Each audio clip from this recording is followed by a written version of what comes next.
Hello there, good people. Welcome to It's a Shaw Thing. I'm your host, Rob Shaw, here to talk a little fantasy football. It's Thursday. Time to go over some of the matchups coming up in the NFL this weekend. We got some very good ones, particularly for your fantasy stars. Let's go over a couple of them with you right now. First up, Browns taking on the Buffalo Bills. Two pretty bad defenses going at it.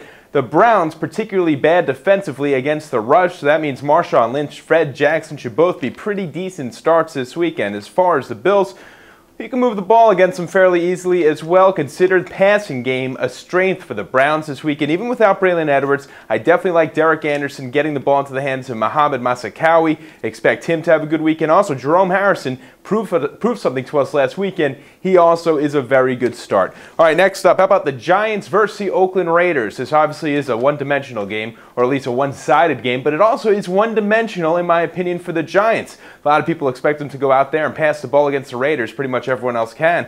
However, in this instance, I think they're going to try to keep the ball on the ground, play it a little conservative. Remember, Eli Manning is not 100%, so even if he does play this weekend, he's probably not going to have too many big passing plays. Ahmad Bradshaw, an excellent start. Brandon Jacobs, excellent start. The Giants are going to play a little conservative against the Oakland Raiders this weekend. As far as the Giants' defense, if there's a hole, it is their rush defense. So maybe we're going to see someone like Justin Fargas or Michael Bush put up respectable numbers against the Giants. It's been about time someone put up respectable numbers for the Raiders. Next up, Dallas Cowboys against the Kansas City Chiefs. This one has the potential of being a shootout. Haven't heard that in a while between these two teams. Sure, Dallas has the offensive parts. We saw Tony Romo kind of struggle last weekend, but he's a good player. He should be fine. He'll bounce back. Same with Jason Witten, even Patrick Creighton, a decent start this weekend. Roy Williams as well. As far as Kansas City, that's where the surprise comes in. You know, I really like Matt Castle. I know he struggled so far this year. He doesn't have many weapons there. I guess throw the ball to now a healthy Dwayne Bowe. Sean Ryan at tight end has done decently. So those are a couple of guys who should get involved in what should be a high-scoring game this weekend.